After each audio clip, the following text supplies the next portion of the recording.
दिपेन बर' बिथाङा एबसु नागारनायनि उनाव खोरोमदाव औवारि बिथाङा आबसुनि आफादगिरि बिबानखौ मोननायनि मिजिं खौरांखौ मोननो हादों। लोगोसे ओरैबायदि माखासे डेन्जार खौरांफोरखौ फोरमायदों।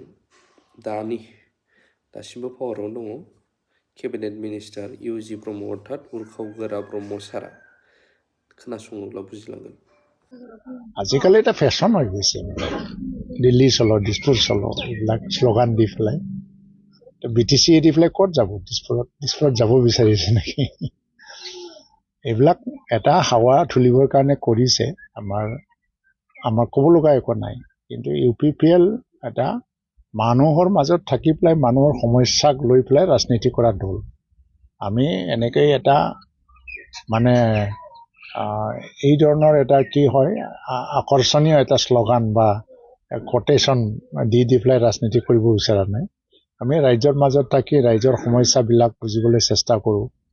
আমাৰ সমাজত আজি যিবিলাক ছাত্ৰ ছাত্ৰীসকল তেওঁলোকে কেৰিয়াৰক লৈ কি চিন্তা কৰি আছে, তাৰ সম্ভাৱনা কি, এইবিলাক যিবিলাক সমস্যা আছে বা প্ৰশ্নবিলাক আছে মানুহৰ মনত, এইবিলাক দূৰ কৰিবলৈ আমি চেষ্টা কৰিছোঁ। মহিলাসকলৰ সবলীকৰণৰ ক্ষেত্ৰত অৰুণোদয় বা বিভিন্ন ধৰণৰ আঁচনিটো আহিছে।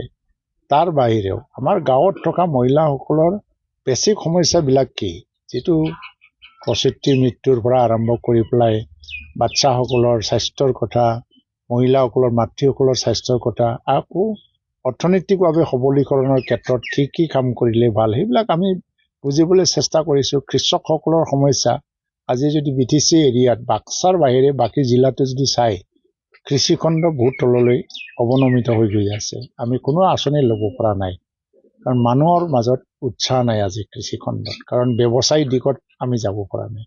তো এই কৃষিখণ্ডটো ব্যৱসায়িক দিশত যদি সফলভাৱে লৈ যাব নোৱাৰে, তো সমাজৰ উন্নয়ন হ'বই নোৱাৰে। ৰাস্তা ঘাটটো চলিয়ে থাকিব।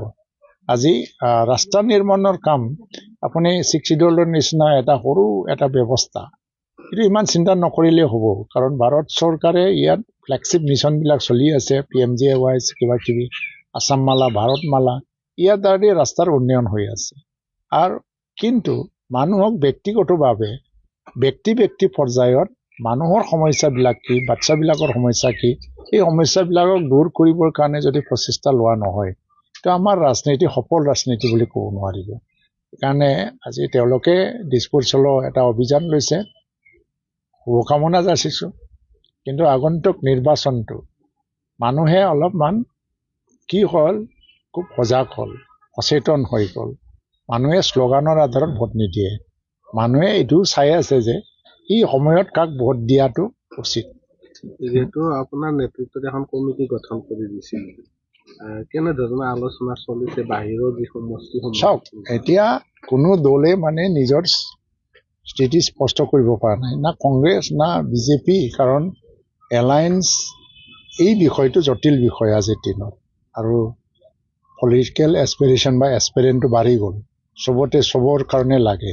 তেনে ক্ষেত্ৰত এলায়েন্সত এটা এডজাষ্টমেণ্ট বা মানে অংশ মিলোৱাটো বহুত জটিল কাম। তো আমাৰ চবৰ লগত আলোচনা, এতিয়ালৈকে আমি NDAৰ লগত আছিল, NDAৰ লগত আমি এতিয়ালৈকে সম্পৰ্ক ছেট কৰা নাই আনুষ্ঠানিকভাৱে। কিন্তু কি হৈছে যে বৰ্তমানৰ যিটো এটা পৰিস্থিতি দেখিবলৈ পাইছোঁ, ইয়াত সহজ এটা এলায়েন্স বা সৰল এলায়েন্স সেইটো সম্ভৱ নহ'ব যেন লাগে। আমি ক্ৰিটিকেল এটা চিটুৱেশ্যনত গুচি যাব পাৰি। তাৰ কাৰণে UPPL এতিয়া হয়তোবা কেইদিনমান পিছত ঘোষণা কৰিবলৈ বাধ্য হ'ব, 5 দিন 6 দিনৰ পিছত, একলা চলো নীতি। উপায় নাই, একলা চলো মানে আমাৰ চব মানে সম্ভাৱনা বা স্কোপ চব থাকি যাব। চব পালে আমি জিকিবৰ কাৰণে নিৰ্বাচন খেলিম।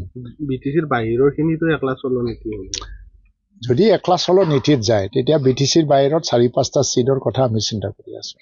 যেনেকৈ বিশ্বনাথৰ শোণিতপুৰ বিশ্বনাথৰ কেইটামান ছিট, আৰু চাউথ গোৱালপাৰা, চাউথ মানে কামৰূপৰ যিটো কেইটামান ছিট, বকো বা এইবিলাক অঞ্চলটো লৈ দুধনৈটো লৈ পেলাই আমি এটা চিন্তা কৰি আছোঁ। একলা যদি চলো যদি যাব লাগে, তেতিয়া UPPL অধিক মানে শক্তিশালী হৈয়ে যাব। আৰু এলায়েন্সত যদি যাব লাগে, ইয়াত সন্মানজনক এটা এডজাষ্টমেণ্টৰ প্ৰয়োজন হ'ব লাগিব। কংগ্ৰেছ মানে এটা বিকল্প হিচাপে দেখা দি আছে অসমত, কিন্তু আমি এতিয়ালৈকে কংগ্ৰেছৰ লগত এলায়েন্সত যোৱাৰ কথাটো ভাবাও নাই।